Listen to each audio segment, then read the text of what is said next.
हर हर महादेव।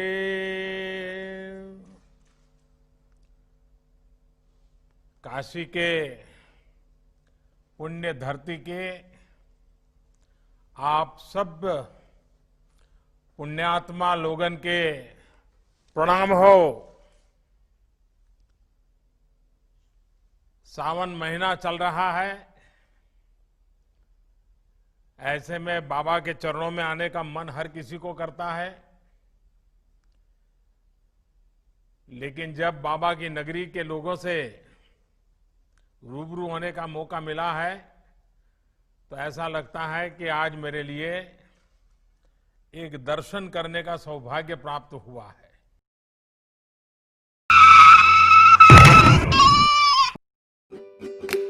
बहुत आसान है इंश्योरेंस पॉलिसी लेना। लाइट हाउस टॉप पे आइए या फिर इस नंबर पे अपना आरसी भेजिए। सबसे बेस्ट टॉप ब्रांड्स के साथ अपना इंश्योरेंस जज कीजिए, कंपेयर कीजिए और उसके बाद सबसे बेस्ट इंश्योरेंस ले लीजिए। Standard terms and conditions apply. सबसे पहले तो आप सभी को भगवान भोलेनाथ के इस प्रिय महीने की बहुत बहुत शुभकामनाएं। ये भगवान भोलेनाथ के ही आशीर्वाद है कि कोरोना के इस संकट काल में भी हमारी काशी उम्मीद से भरी हुई है, उत्साह से भरी हुई है। ये सही है कि लोग बाबा विश्वनाथ धाम इन दिनों नहीं जा पा रहे और वो भी सावन में न जा पाना तो आपकी पीड़ा मैं समझ सकता हूं। ये भी सही है कि मानस मंदिर हो, दुर्गा कुंड हो, संकट मोचन में सावन का मेला सब कुछ स्थगित हो गया है, नहीं लग पा रहा है। लेकिन ये भी सही है कि इस अभूतपूर्व संकट के समय में और मेरी काशी, हमारी काशी ने इस अभूतपूर्व संकट का डटकर मुकाबला किया है। आज का ये कार्यक्रम भी तो इसी की एक कड़ी है। कितनी ही बड़ी आपदा क्यों न हो, किसी को काशी के लोगों की जीवटता का कोई मुकाबला नहीं कर सकता। जो शहर दुनिया को गति देता हो,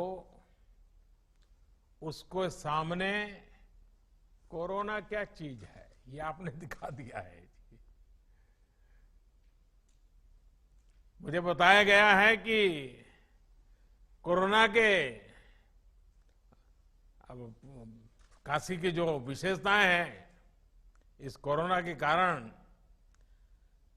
काशी में चाय की अड़ियां वो भी सुनी हो गई है, तो अब डिजिटल अड़ी शुरू हो गई है। अलग अलग क्षेत्र की विभूतियों ने अड़ी परंपरा को तो जीवंत किया है। यहां की जिस संगीत परंपरा को बिस्मिल्लाह खां जी, गिरिजा देवी जी, हीरालाल यादव जी जैसे महान साधकों ने समृद्ध किया, उसको आज काशी के सम्मानित कलाकार, नई पीढ़ी के कलाकार आगे बढ़ा रहे हैं। इस तरह के अनेक काम पिछले 3-4 महीने में काशी में निरंतर हुए हैं। इस दौरान भी मैं लगातार योगी जी से संपर्क में रहता था, सरकार के अलग अलग लोगों से संपर्क में रहता था। काशी से जो खबरें मेरे पास आती थी उसमें क्या करना क्या नहीं करना, लगातार सबसे बात करता था। और आप में से भी कई लोग हैं, बनारस में कई लोगों से मैं रेगुलरली फोन पर बात करता था, सुख दुख पूछता था, जानकारियां लेता था, फीडबैक लिया करता था। और उसमें से कुछ इसी कार्यक्रम में भी मुझे पक्का भरोसा है कि आप बैठे होंगे, जिनसे कभी मेरी फोन पे बात भी हुई होगी, संक्रमण को रोकने के लिए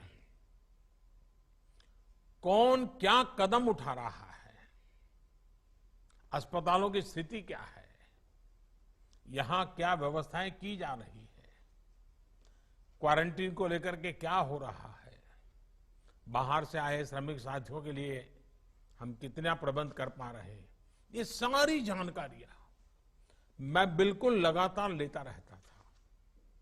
साथियों, हमारी काशी में बाबा विश्वनाथ और मां अन्नपूर्णा दोनों विराजते हैं और पुरानी मान्यता है कि एक समय महादेव ने खुद मां अन्नपूर्णा से भिक्षा मांगी थी। तभी से काशी पर यह विशेष आशीर्वाद रहा है कि यहां कोई भूखा नहीं सोएगा। मां अन्नपूर्णा और बाबा विश्वनाथ सबके खाने का इंतजाम कर देंगे। आप सभी के लिए, तमाम संगठनों के लिए, हम सभी के लिए ये बहुत सौभाग्य की बात है कि इस बार गरीबों की सेवा का माध्यम भगवान ने हम सबको बनाया है, विशेषकर आप सबको बनाया है। एक तरह से आप सभी मां अन्नपूर्णा और बाबा विश्वनाथ के दूत बनकर हर जरूरतमंद तक पहुंचे हैं। इतने कम समय में फूड हेल्पलाइन हो, कम्युनिटी किचन का व्यापक नेटवर्क तैयार करना, हेल्पलाइन विकसित करना, डेटा साइंस की आधुनिक विज्ञान टेक्नोलॉजी की मदद लेना, वाराणसी स्मार्ट सिटी के कंट्रोल एवं कमांड सेंटर का इस सेवा के काम में भरपूर इस्तेमाल करना, यानी हर स्तर पर सभी ने गरीबों की मदद के लिए पूरी क्षमता से काम किया। और मैं ये भी बता दूं, हमारे देश में कोई सेवा भाव ये नई बात नहीं है, हमारे संस्कारों में है। लेकिन इस बार का जो सेवा कार्य है वो सामान्य सेवा कार्य नहीं है। यहां सिर्फ किसी दुखी के आंखों आंसू पहुंचना, किसी गरीब के खाना देना, इतना नहीं था। इसमें एक प्रकार से कोरोना जैसी बीमारी को गले लगाना, इसका रिस्क भी था। कहीं ये कोरोना हमारे गले पड़ जाएगा तो, और इसलिए सेवा के साथ साथ त्याग और बलिदान की तैयारी का भाव भी था। और इसलिए हिंदुस्तान के हर कोने में जिन जिन लोगों ने इस कोरोना के संकट में काम किया है वो सामान्य काम नहीं है। सिर्फ अपनी जिम्मेवारी निभाई ऐसा नहीं है। एक भय था, एक डर था, एक संकट सामने था, और सामने जाना, स्वेच्छा से जाना, ये सेवा का एक नया रूप है जी। और मुझे बताया गया है कि जिला प्रशासन के पास भोजन बांटने के लिए अपनी गाड़ियां कम पड़ गई, तो डाक विभाग ने खाली पड़ी अपनी पोस्टल वैन इस काम में लगा दी। सोचिए, सरकारों की, प्रशासन की छवि तो यही रही है कि पहले हर काम को मना किया जाता है। ये तो मेरा डिपार्टमेंट है, तुम्हें कौन दूंगा, मुझे तो ये करना है, तुम क्यों ना होते हो, ये होता था। लेकिन यहां हमने देखा है कि आगे बढ़ करके एक दूसरे की मदद की गई। इसी एकजुटता, इसी सामूहिकता ने हमारी काशी को और भव्य बना दिया है। ऐसी मानवीय व्यवस्था के लिए यहां का प्रशासन हो, गायत्री परिवार रचनात्मक ट्रस्ट हो, राष्ट्रीय रोटी बैंक हो, भारत सेवाश्रम संघ हो, हमारे सिंधी समाज के भाई बहन हो, भगवान अवधूत राम कुष्ठ सेवा आश्रम, सर्वेश्वरी समूह हो, बैंकों से जुड़े लोग कोट पैंट टाई छोड़ करके गली मोहल्ले में गरीब के दरवाजे खड़े हो जाए, तमाम व्यापारी एसोसिएशंस। और हमारे अनवर जी तो कितना बढ़िया तरीके से अनवर अहमद जी ने बताया, ऐसे कितने अनगिनत लोग। और मैं तो अभी सिर्फ 5-7 लोगों से बात कर पाया हूं, लेकिन ऐसे हजारों लोगों ने काशी के गौरव को बढ़ाया है। सैकड़ों संस्थाओं ने अपने आप को खपा दिया है। सबसे मैं बात नहीं कर पाया हूं, लेकिन मैं हर किसी के काम को आज नमन करता हूं। इसमें जुड़े हुए हर व्यक्ति को मैं प्रणाम करता हूं। और जब मैं आज आपसे बात कर रहा हूं, तब सिर्फ जानकारी नहीं ले रहा हूं, मैं आपसे प्रेरणा ले रहा हूं। अधिक काम करने के लिए आप जैसे लोगों ने इस संकट में काम किए, इनके आशीर्वाद ले रहा हूं। और मेरी प्रार्थना है कि बाबा और मां अन्नपूर्णामय आपको और सामर्थ्य दे और शक्ति दे।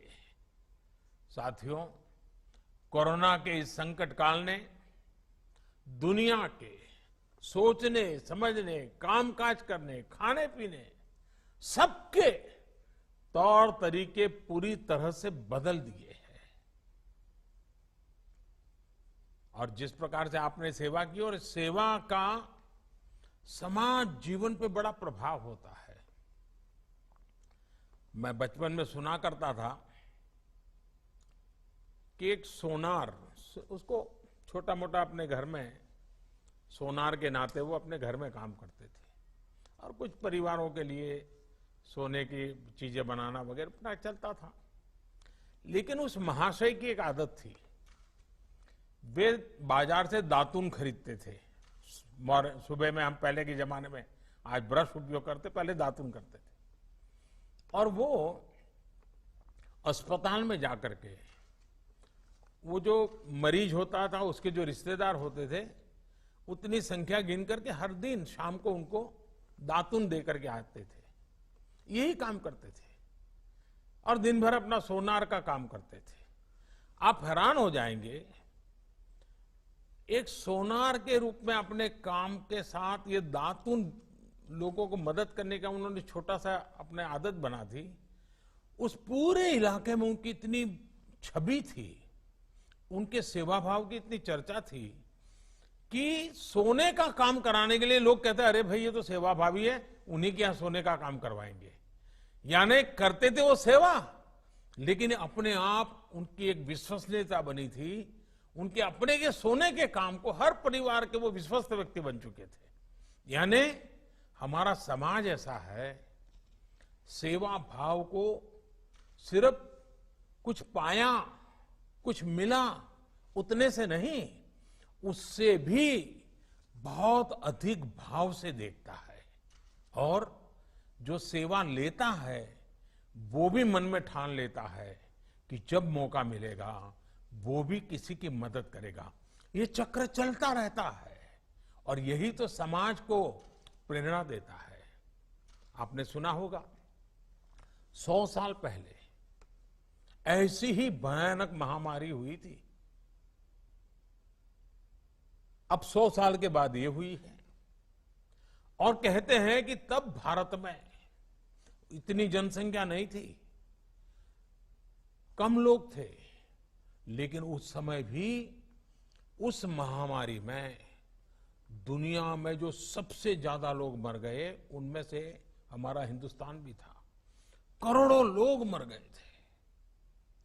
और इसलिए जब इस बार महामारी आई तो सारी दुनिया भारत का नाम लेते ही उनको डर लगता था। उनको लगता था भाई 100 साल पहले भारत के कारण इतनी बड़ी बर्बादी हुई थी, भारत में इतने लोग मर गए थे और आज भारत की इतनी आबादी है, इतनी चुनौतियां हैं। बड़े बड़े एक्सपर्ट ये कह रहे थे और भारत पर सवाल खड़ा करने लगे थे कि इस बार भी हालत बिगड़ जाएगा। लेकिन क्या स्थिति बने? आपने देखा होगा 23-24 करोड़ की आबादी वाले हमारा उत्तर प्रदेश, और उसके लिए तो लोगों को ढेर सारी कुशंकाएं भी थी कि ये कैसे बचेगा। कोई कहता था कि यूपी में गरीबी बहुत है, यहां बाहर काम करने गए श्रमिक कामगार साथी बहुत है, वो 2 गज की दूरी का पालन कैसे कर पाएंगे, वो कोरोना से नहीं तो भूख से मर जाएंगे। लेकिन आपके सहयोग ने, उत्तर प्रदेश के लोगों के परिश्रम ने, पराक्रम ने सारी आशंकाओं को ध्वस्त कर दिया। साथियों, ब्राजील जैसे बड़े देश में जिसकी आबादी करीब 24 करोड़ है, वहां यानी उत्तर प्रदेश जितना ही बड़ा है, वहां कोरोना से 65,000 से ज्यादा लोगों की दुखद मृत्यु हुई है। 65,000। लेकिन उतनी ही आबादी वाले हमारे यूपी में करीब करीब 800 लोगों की मृत्यु कोरोना से हुई है। यानी यूपी में कोरोना से हजारों जिंदगियां जिसकी मरने की संभावना दिखाई जाती थी, उसको बचाई गई है, बचा लिया गया है। आज स्थिति ये है कि उत्तर प्रदेश ने न सिर्फ संक्रमण की गति को काबू में किया हुआ है, बल्कि जिन्हें कोरोना हुआ है वो भी तेजी से रिकवर हो रहे, ठीक हो रहे हैं। और इसकी बहुत बड़ी वजह आप जैसे अनेक महानुभावों की जागरूकता, सेवा भाव, सक्रियता, आप जैसे सामाजिक, धार्मिक और परोपकारी संगठनों का ये जो सेवा भाव है, आपका ये जो संकल्प है, आपके संस्कार है, जिसने इस कठिन समय से कठिन दौर में समाज के हर व्यक्ति को कोरोना के खिलाफ लड़ाई लड़ने की ताकत दी है, बहुत बड़ी मदद की है। साथियों, हम तो काशीवासी हैं और कबीरदास जी ने कहा है, सेवक फल मांगे नहीं, सेव करे दिन रात। सेवा करने वाला सेवा का फल नहीं मांगता, दिन रात निस्वार्थ भाव से सेवा करता है। दूसरों की निस्वार्थ सेवा के हमारे यही संस्कार हैं जो इस मुश्किल समय में देशवासियों के काम आ रहे हैं। इसी भावना के साथ केंद्र सरकार ने भी निरंतर प्रयास किया है कि कोरोना काल के इस समय में सामान्य जन की पीड़ा को साझा किया जाए, उसको कम करने के लिए लगातार कोशिश की जाए। गरीब को राशन मिले, उसकी जेब में कुछ रुपये रहें, उसके पास रोजगार हो और वो अपने काम के लिए ऋण ले सके। इन सभी बातों पर ध्यान दिया है। साथियों, आज भारत में 80 करोड़ से ज्यादा लोगों को, यह आंकड़ा बहुत बड़ा है, 80 करोड़ से ज्यादा लोगों को मुफ्त राशन दिया जा रहा है। इसका बहुत बड़ा लाभ बनारस के भी गरीबों को, श्रमिकों को हो रहा है। आप कल्पना कर सकते हैं कि भारत अमेरिका से भी 2 गुनी आबादी से, यानी अमेरिका की जो टोटल जनसंख्या है उससे डबल लोगों को एक पैसा लिए बिना उनका भरण पोषण कर रहा है। और अब तो इस योजना को नवंबर अंत तक यानी दीपावली और छठ पूजा यानी 30 नवंबर तक इसको बढ़ा दिया गया है। हमारी कोशिश यही है कि किसी गरीब को त्योहारों के समय में खाने पीने की कमी ना हो। खाने के साथ साथ लॉकडाउन के कारण गरीब को खाना पकाने के लिए ईंधन की दिक्कत ना हो, इसके लिए उज्ज्वला योजना के लाभार्थियों को पिछले 3 महीने से मुफ्त गैस सिलेंडर दिया जा रहा है। साथियों, गरीबों के जनधन खाते में हजारों करोड़ रुपए जमा कराना हो या फिर गरीबों के, श्रमिकों के रोजगार की चिंता, छोटे उद्योगों को, रेहड़ी ठेला लगाने वालों को आसान ऋण उपलब्ध कराना हो या खेती, पशुपालन, मछली पालन और दूसरे कामों के लिए ऐतिहासिक फैसले और सरकार ने लगातार काम किया है। कुछ दिन पहले ही 20,000 करोड़ रुपए की मत्स्य संपदा योजना को भी मंजूरी दी गई है। इसका लाभ भी इस क्षेत्र के मछली पालकों को होगा। इसके अलावा यहां यूपी में कुछ दिन पहले ही रोजगार और स्वरोजगार के लिए एक और विशेष अभियान चलाया गया है। इसके तहत हमारे जो हस्तशिल्पी हैं, बुनकर है, दूसरे कारीगर है या फिर दूसरे राज्यों से जो भी श्रमिक साथी गांव लौटे हैं, ऐसे लाखों कामगारों के लिए रोजगार की व्यवस्था की गई है। साथियों, कोरोना की ये आपदा इतनी बड़ी है कि इससे निपटने के लिए लगातार काम हमें करना ही होगा।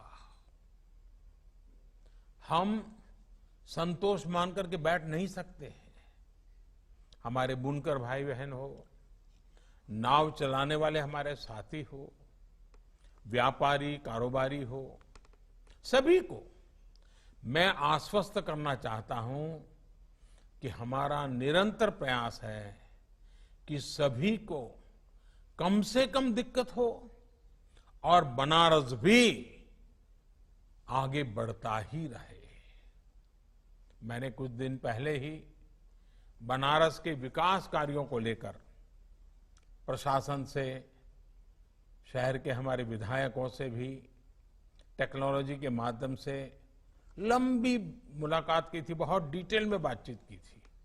एक एक चीज को मैंने टेक्नोलॉजी और ड्रोन की पद्धति से मॉनिटर किया था।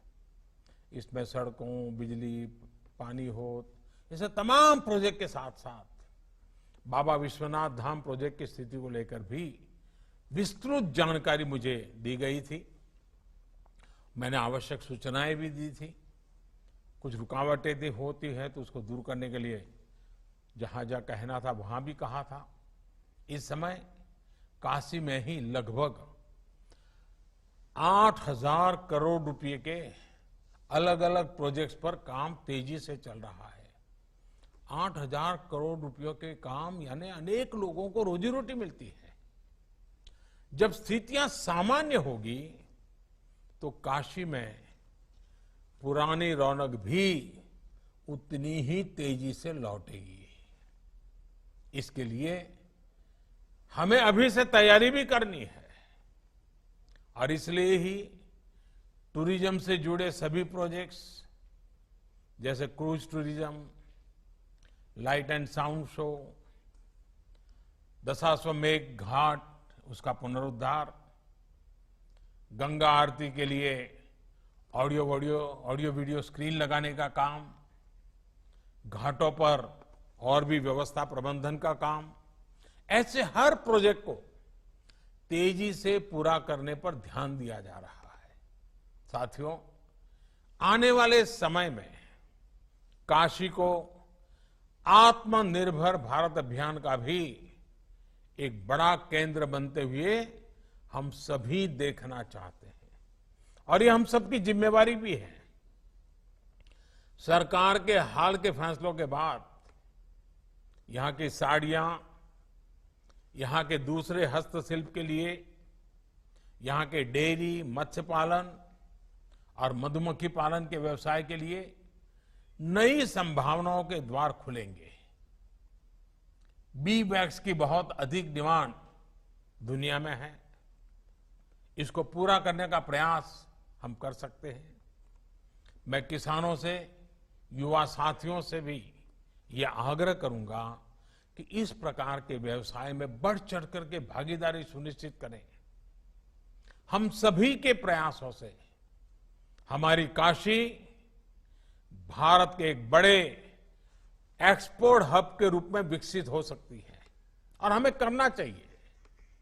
काशी को हम आत्मनिर्भर भारत अभियान की प्रेरक स्थली के रूप में भी विकसित करें, स्थापित करें।